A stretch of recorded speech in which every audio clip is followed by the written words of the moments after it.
over to Billy for the father of the bride.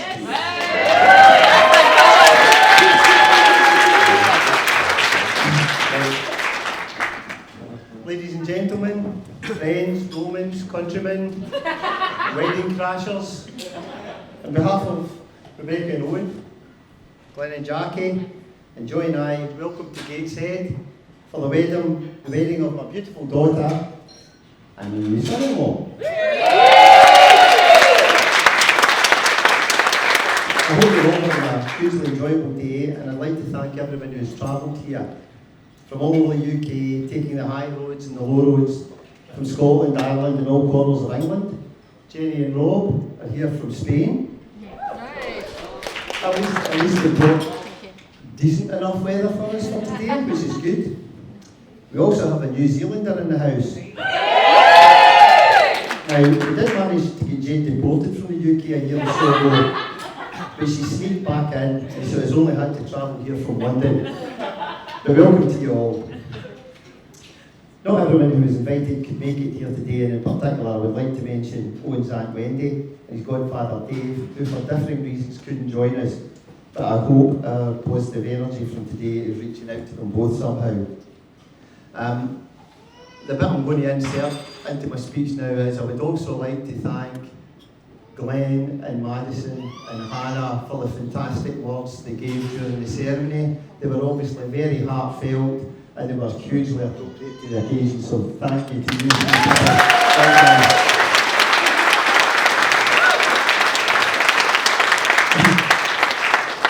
One thing I know for certain, as you'll see from looking about the room, is that a happy couple are extremely passionate about music and have put a lot of time and effort into arranging this evening's playlist. They hope to encourage lots of dancing. Enjoy, you don't need your scorecards. It's for one Saturday night only. It doesn't matter if it's not all strictly standard, it will be fabulous. In particular, I'm sure Lorna and Tom will share our enthusiasm for the reunion of Ayrshires' answer to Atomic Kitten. So I hope Rebecca, Siobhan, Ollie, Erin, I hope you've got the dance routines worked out and are good to go. Excellent. The decision of Rebecca and Owen to get married here in Newcastle, Gateshead, so I hope that's not kind of crossing a political border somewhere. Rather than either the Ayrshire or Devon is a wise one. This is a home, that's a home, and it's central to their ambitions. But what I would say is, given the choice of Ayrshire or Devon, I know the venue I would have picked, it would have been the yacht at the Turf Hotel in Exmouth. It's beautiful scenery and even more beautiful cloudy cider. My wife though would have preferred the beach at Dawlish, not just for the scenery, but so that the mother of the bride and the mother of the groom could wave at the passing train drivers. One of those amazing coincidences that shows what a small world we live in happened when the Baltic was chosen as today's venue. Rachel, the wedding coordinator for today, was once told by Alan, one of our guests here today, unknown to Rebecca and Owen, I nipped in to see Rachel to remind her of this connection. You obviously taught her well, Alan, because when I asked her, given the inspirational and invaluable teaching she'd received, would there be any chance of mates rates, she immediately doubled the prices. Only joking, Rachel, if you're here, and the rest of the staff, thanks very much for a fantastic day. The decision of Rebecca to centralise all decision making in Newcastle, however, did raise one issue. And that was the weekly Jackie Joy hotline discussion on all things wedding. However, all four parents were involved, because afterwards there was a phone call that kind of went along the lines of, hello Glenn, hello Billy, have you been fully debriefed? Yeah. Did you express any controversial viewpoints? No, me neither, good, see you next week. And I went on with that. But on that point, ladies, did those save the dates ever get out? Yes. Now, when the saved dates and the invites did come out, many of you non-Ayrshire people may have wondered who this Rebecca was that Owen was marrying, and did you know about this? Similarly, Our Ayrshire contingent may be wondering who this Dee is everybody's talking about and when she's going to turn up. They are, of course, one and the same person, our gorgeous bride today. I know where the Rebecca comes from, Joy and I picked it. But the Dee only arrived once she went to Edinburgh University. And the source has never really been fully explained to me. There are a couple of options obvious to me. It could be Dee for drama, as even before she was born there was plenty of drama in her life, but that's a story for another day. My alternative theory is as follows. I don't know if any of the ladies here were involved in this, but in the first year in Edinburgh, Rebecca stayed in university halls. We discovered they had to be vacated at Easter so that Edinburgh University could charge tourists hand over fist for them as well as the students. Rebecca had befriended girls from, amongst other places, the Isle of Man and Ecuador, who had no way of reasonably getting their possessions home for such a short interval. So the Jess Jeep was to be packed with 3 rooms worth of possessions to decant to Kilmarnock for Easter. As the rooms were emptied and the car stuffed, I realised there were about 6 people, including me, lifting, carrying, packing, whilst Rebecca just held the door open. When I commented on the fact that she had carried nothing, one of her pals, without any irony in her voice whatsoever, answered, "Oh, you wouldn't expect the Queen to empty Buckingham Palace, would you?" So I did wonder if D stood for diva. I'll never refer to Rebecca as D, but in my mind, if I have to, it will always stand for delightful, darling daughter.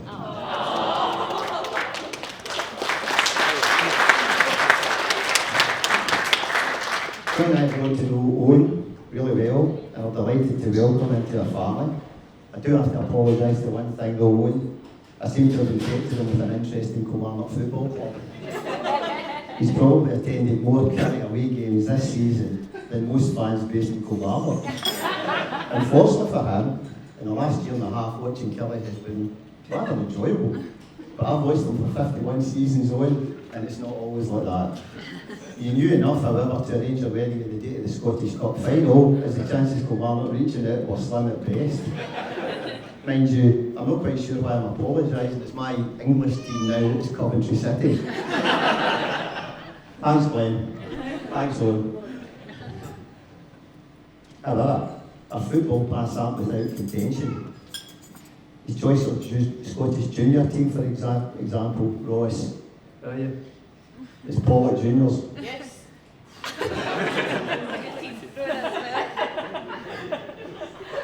But just to maintain some competitive tension within my now expanded family, I have to report that Joy and I were particularly delighted when Edinburgh Uni stuffed Durham Uni in the semi-finals of this year's University Challenge.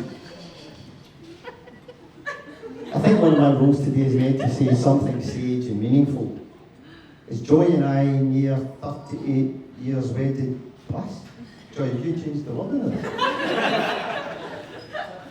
Is Joy and I near 38 years of marriage? I do have one or two wee things to pass on to Owen. Firstly, your wife was always right, but I'd be astonished if she hasn't already told you that. If your wife, mother, and mother-in-law disagree on anything, they're all right in their own ways.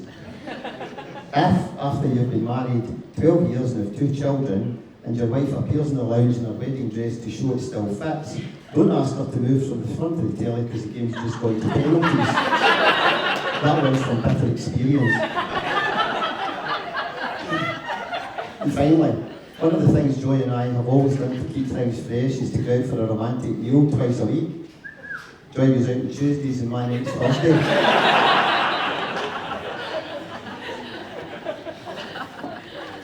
Now, since I'm the guy, sincerely and truthfully, who cries at Bambi and father of the bride, would you believe it? The next bit could get a bit messy. In fact, it's probably one of 2 or 3 times today it could have got messy, but I've done okay up to now. And for those of you who are staying at the Malmaison tonight, if I arrive at the breakfast table with red eyes, it's not the drink, nor is it Joyce snoring. Owen, I'm utterly delighted that you and Rebecca are getting married today and uniting us all here in this celebration. You're a very lucky man, just as you're a very lucky woman, Rebecca. And we all wish you the very best of luck for your future together. Enjoy my speech. Thank you. That's the audience I like. Joy and I spent a wonderful holiday in Exminster last year. I hugely enjoyed reading the set of articles Owen wrote for the local newspaper during his 2 years in Kenya. They were excellently written and were full of great anecdotes about his Kenyan experiences. The sense of articles were entitled Chasing the Dream. Well, Owen and Rebecca, on behalf of everyone here, I hope you're now living the dream. In the words of your favourite TV programme, we all hope you sashay away into a wonderful future.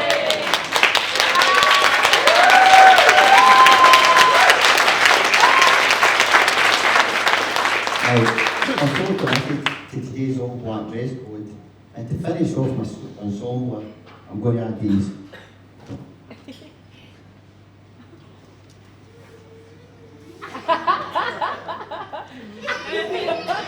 And the reason these is your future's so bright, I've got to wear shades. So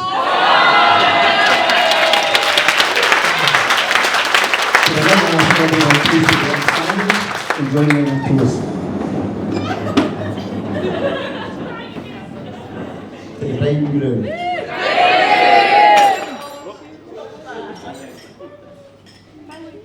Thank you.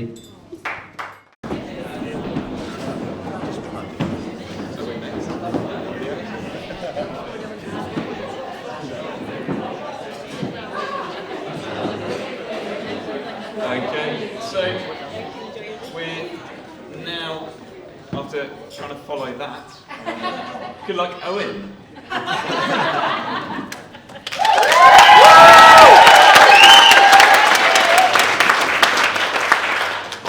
Thanks very much for that, Billy. That was a great speech and a tough act to follow. You were saying Father of the Bride got you. I've been known to have a tear in my eye during episodes of Love Island, all sorts. But yeah, so we'll see how this goes. Firstly, on behalf of me and my beautiful new wife, always got that to fall back on if it starts to go wrong.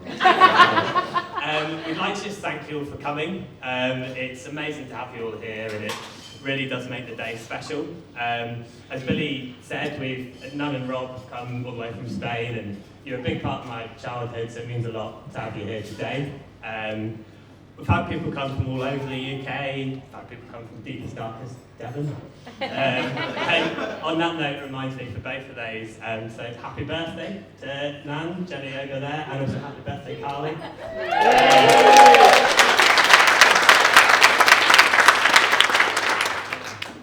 And as you were saying about the that slightly political Gateshead Newcastle divide, we also have had one or two people who've braved the time crossing to be with us today. So thanks to the Newcastle folk. Firstly, the bridesmaids, you all look absolutely fantastic today.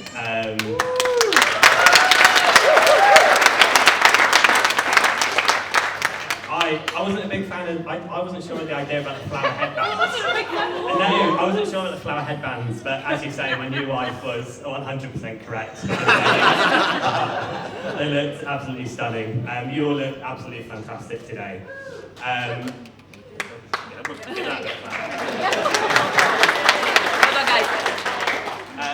And whether it's a sister who's coached her into kind of unnerving ability to know song lyrics, or amazing friends, you've all helped shape this beautiful human, and I know she's very fortunate to have you. You've also all been absolutely fantastic with me. Hannah, as you say, from the off, I think you got that burning toast just out in time before it all went up in flames. And thank you for your talk today. It was absolutely fantastic. Madison, yours was great as well. Your partner let you down a bit. I'd like to thank Jenny as well for making the absolutely amazing card box. If you take a look at it, if you can see it just there. You'd think it was professionally done, but it was all Jenny's hard work. Well done.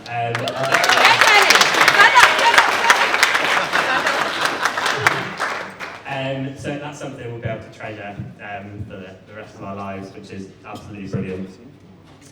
So to show our appreciation for the bridesmaids, I think, looking around, I'm not sure it's coming. I believe we have a little gift. Is that one? There we are. So, Morrison's now. yeah, I know. Yeah. Thank you. Oh my God, thank you. I've got to have a little nod to the father of the bride, and Morrison's is one of his favourite places. So we'll go with that. Yeah, take that.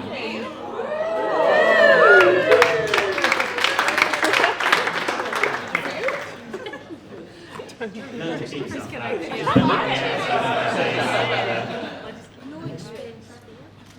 No, but yeah. Thank you so thanks much. for, yeah, That's lovely. Thank you. and thanks for your help today. I'm sure there was no drama. No.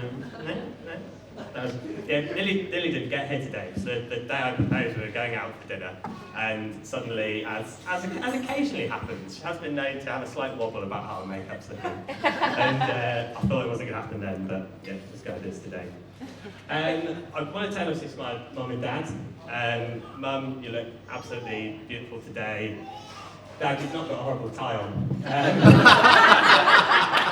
People that might have been to family weddings of ours might remember that. Was it yellow and blue? Like, Mr. Blobby monstrosity. And to be honest, it went with a pink shirt, to be fair. well, yeah, to be honest, we've gone for the all black theme today, so you didn't wear a terrible tie, so that one's fast. I would though like to say to my dad, you've taught me a really valuable life lesson, and that is how to punch above my weight. As you'll never see here.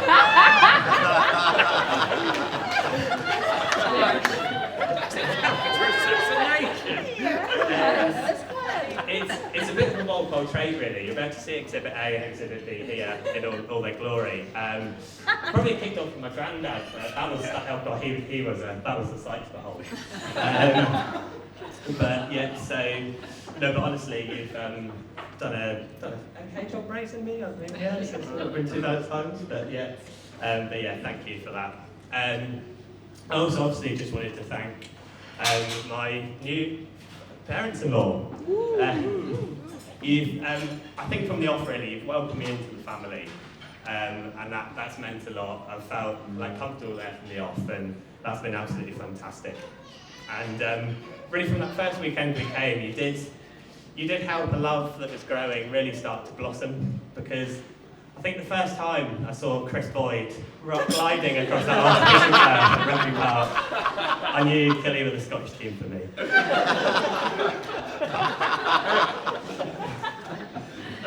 No, but it's meant a lot, obviously, that you've been so welcoming to me, and I couldn't really wish for better. Joy, the hat's lovely, you look absolutely fantastic today, and Billy have scrubbed up well as well. So just thank you so much for being there. I'd also like to thank the gentlemen in the end. Both Chris and Matt have done a great job in organising two great stags. Both look very dapper today. Whoever helped you pick out those suits, they've got a keen eye. We've been saying that we went over there actually, we went for some face days, and everyone's been coming through and saying how amazing Rebecca looked, and I wanted to get up there and be like, what about me? No, but you made the two stag do's that had such a great laugh, and for those that came, from people that helped pick out the outfits, to my brother's rendition of Achy Breaky Heart. Those that were cool enough to get into Trestle with me, that was, for the others, there'll be a button or two next time. And even through to the member of the party that may have upset another special day this summer with their antics, but we'll leave that can go on the pile that a best man of theirs will have ample work to do with if they ever got married. And now I'd like to move, turn my attention really to the main event, and my beautiful new wife, the new Mrs. Walpole.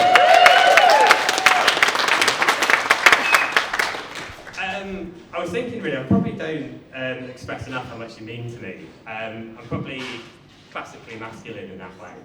I've had many a person tell me that rippling biceps and a macho masculinity are not substitute for your feelings, but I've always found I've used them as a crutch.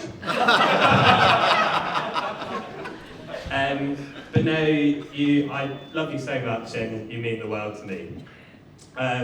We've obviously had so many good memories together, and we'll be able to add to them, but often it's the little things that I think are so special, whether it's, you know, coming in hug after work, or coming up on the sofa watching the TV, or sharing a laugh at my amazing jokes. Another great anecdote that I roll on. It's absolutely fantastic. And I really couldn't imagine my life without you, and I'm glad I won't have to. With my shitty lungs, I'm definitely dying first. So.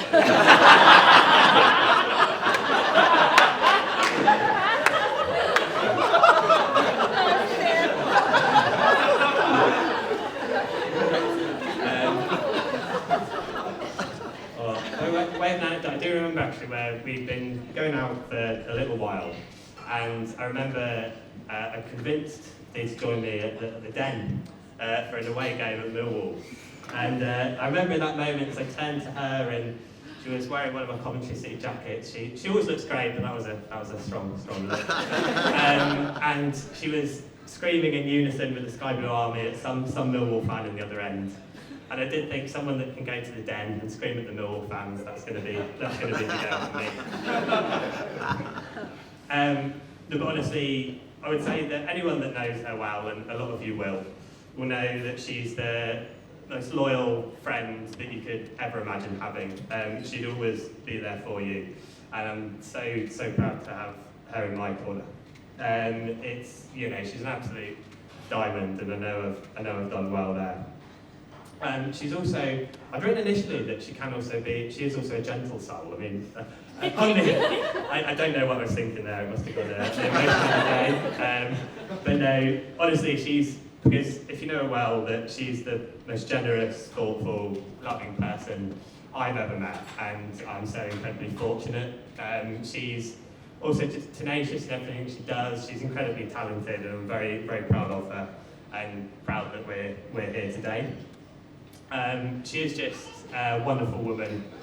She'll tell me when I need help regularly, maybe even sometimes when I don't need help. But and she's always there to support you when you need to be, and all the time I spend with her is just incredible.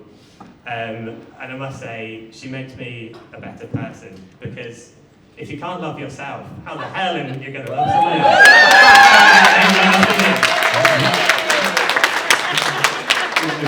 Before I pass on, pass on. Oh yeah, it's not going to be quite yet. Before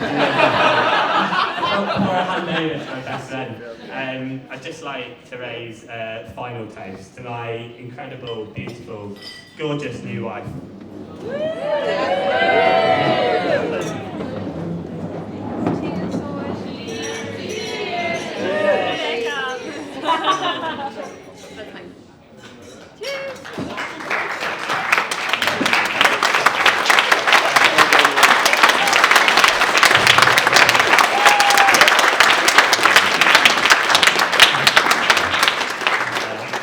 Held it together okay, which is more than can be said for when I saw the dress, and she's just absolutely stunning coming down there.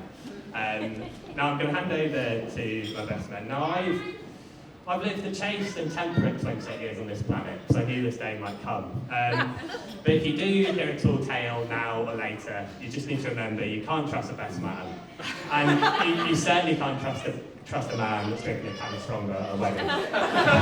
So yeah, thank you all, and I will hand over to Matt. Again, that way.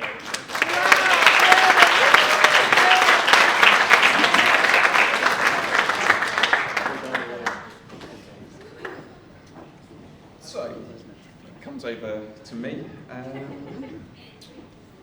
Well, sorry, I just thought I'd keep everyone waiting, as Owen is so often keeping everyone in the whole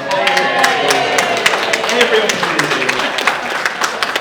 Couldn't leave that one alone. I'm sorry, Owen.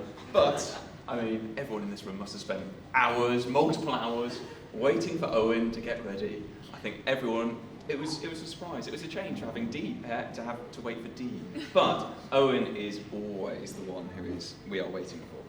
But as there are two best men, we better get on with it. Okay, I know everyone is hungry. Okay, we are going to have the family-friendly version now. Okay? But if if you fancy any of the more sordid details, please see anyone on that table or the best men a bit later, as I'm sure there's some various stories to rehash over there. Okay. How lovely it is to have the bride and groom looking so fantastic, as well as the bridesmaids, obviously, as well. Okay, I think they look stunning. And I think it's safe to say, yeah, I agree, Owen's sentiments of Owen is definitely punching. Okay, next I want Glenn Walpole to stand up, please. Is there enough character assassination already? Well, don't worry, it's not another stitch up like last time. I did stitch Glenn up at the Panto one evening, which was hilarious. I think it's I think that he deserves a big round of applause for turning up on the same day as an important Exeter Chiefs semi-final.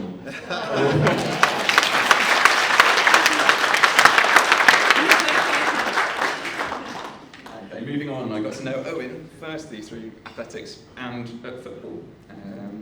We spent many a Saturday morning playing at King George V. As you all know, Owen has obviously always been a lanky lad.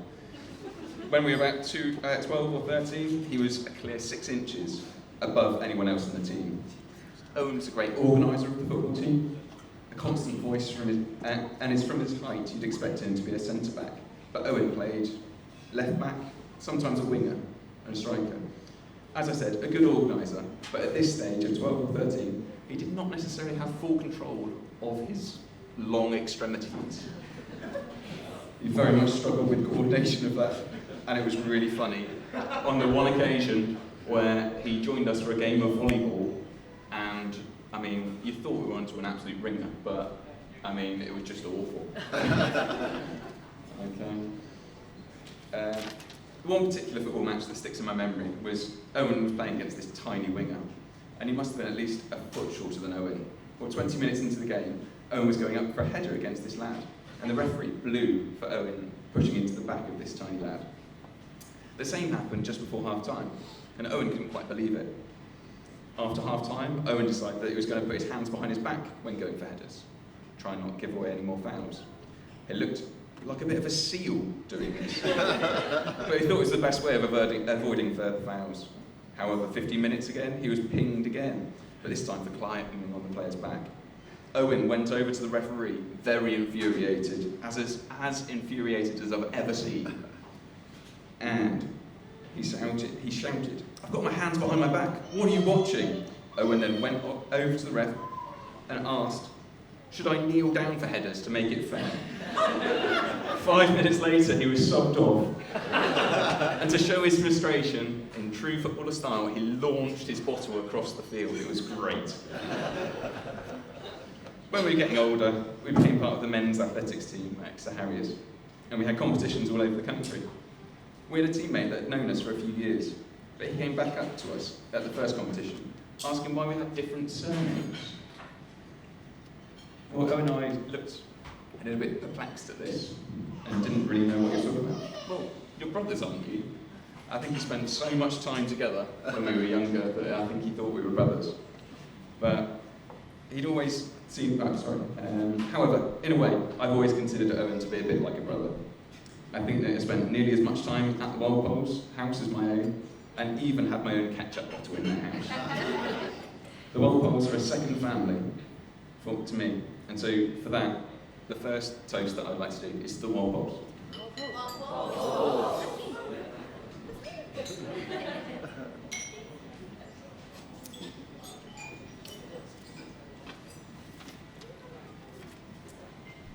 One thing that I do have to mention is I do have to mention a previous girlfriend, Owen. Risky, I know. Risky. Well, the reason I have to tell you about it is just because it's a funny story that irritates Owen. Well, a competition that we went to in North Devon. Well, Owen decided that this would be a good opportunity when he was about 13 or 14 to take a date with him up to this competition in North Devon. Well, of course, Owen was competing in about 3 or 4 different events this particular day. So he travelled up in the car with this date and obviously Mum and Dad. And Owen went off to do these long warm-ups and then compete and then come back. I think he spent a grand total of about 20 minutes with this girl throughout the day. The rest of the time, she had the unfortunate pleasure of spending it with Glenn. But I think she enjoyed her time talking to Jackie.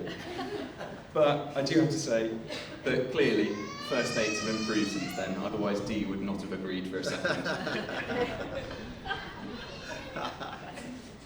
I first met Dee at a Ready One's big weekend, about 6 years ago, I think it was.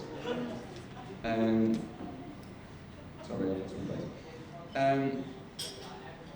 Little did I know that the girl that Owen was drunkenly introducing me to would be the girl that he'd go on to marry 5 years later, the exact same weekend. Yes, yeah. But this was, of course, prior to Owen going off on his adventure to Kenya to give athletics a chance. And for that, I really admire him. But I'm so thankful that after coming back from Kenya, he managed to get into contact and back together with Dee, and clearly things went from there. Moving up to Newcastle has clearly been a great move, and I'm so happy for the both of them. Although I wish I was a bit closer to Devon, so that it would make visiting much easier.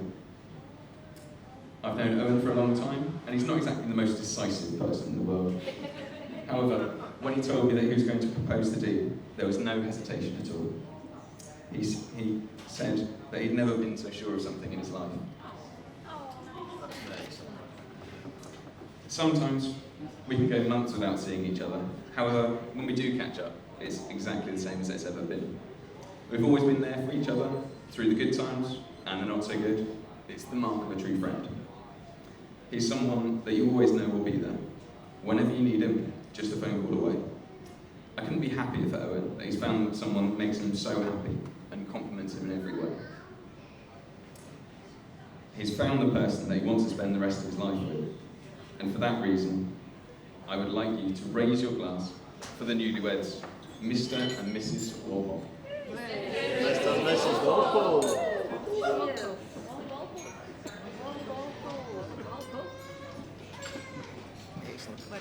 Well done.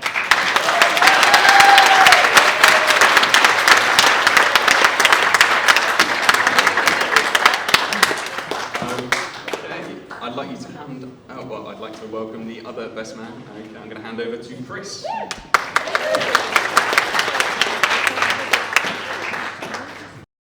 Best man number 2 today. I first met Owen a pretty terrifying 11 years ago now, and I would love to make a joke about his hair back then, and specifically how much of it he's lost since that day, but I'm really not convinced that I'm in the best place to be making that joke, so I'll leave it. I lived with Owen for much of the time that we were at university, and obviously we became very good friends, and it's an honour to be here today. So thank you to yourself, Owen, and to you, Dee. You look absolutely stunning today, and it's been a lovely day so far. And we've become good friends as well over the last few years, which is lovely. So as I say, it's a real honour to be here today, and when you look at them today, you might think that they wouldn't have anything any different about today, and that would make sense. They've got all their friends and family here, they've had permanent smiles on their faces, but there was one thing, when you first came in and you went into the cinema room and there was that reel of photos going round. Well, Owen had a bit of an idea when he told me that the wedding was at the Baltic. He said, that big screen that I should have done to the bridesmaids, who all look absolutely beautiful today as well, and then to the ushers as well.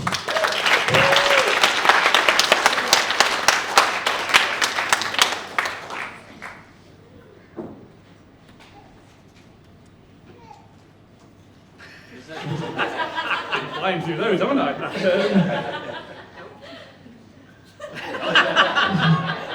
So on to Owen. As I think Matt had said, it's very much the PG version here of the speeches that you're getting, but I think any of the stronger drinkers on this table, or Matt and myself, can regale some further tales if needed later on. However, I think that the sort of stories that I'm going to be telling are more of Owen's difficulties with being a competent adult, I suppose. and they've very much changed, I think, over the last few years. I think Dee has improved Owen's ability in some of these areas, but my one of my old housemates, Chris, might recall the time that I think you found Owen's underwear in the microwave one. Oh, on the hob. Was it on the hob? Right. So basic things such as washing and drying. And it's not that Owen couldn't do it. I think it was just a lack of foresight and forward planning that meant he didn't always do it. I think I came across you one time constructing some sort of a sock bridge over the toaster as well. So if anyone's in the Malmaison tonight with Owen and Dee, and he offers you to go and get you a piece of toast, just be a little bit suspect of that offer.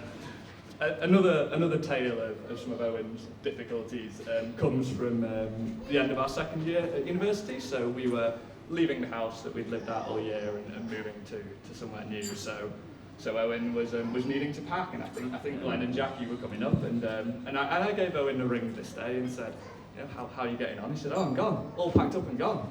I was surprised, because anyone who knows Owen knows that's just unlikely, isn't it?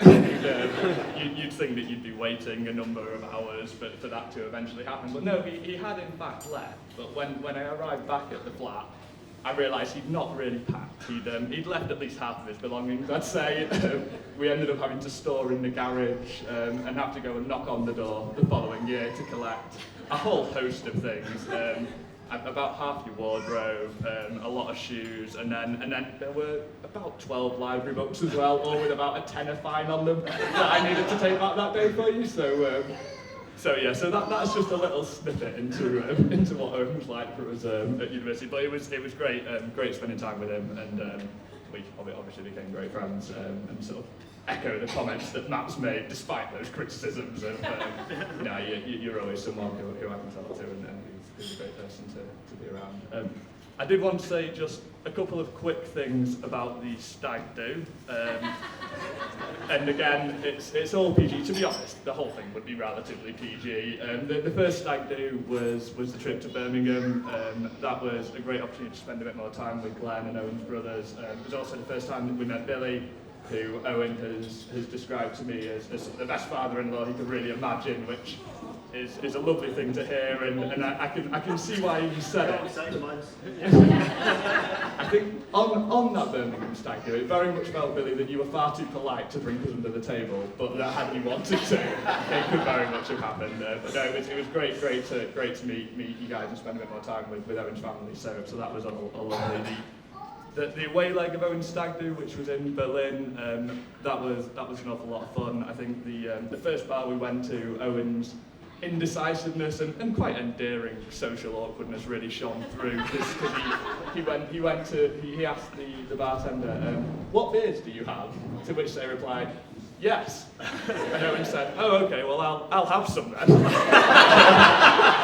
So I think that really summed up some of Owen's interactions really quite well. But again, it's always endearing, and we had a great time in Berlin. There were a number of quite funny events. We did a big beer bike through the city and played all sorts of ridiculous music and thoroughly confused the people of Berlin. There was lots of drinking, and Owen was dressed up in a Union Jack miniskirt and crop top in a very Spice Girls sort of look, and frustratingly pulled it off incredibly well, and seemed totally unfazed and not embarrassed by the situation at all, which clearly means we needed to try harder.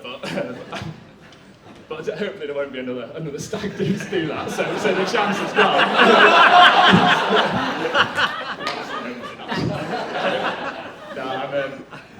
I'm going to wrap up. I know everyone's absolutely starving, so I just want to say to you again, thank you both for today.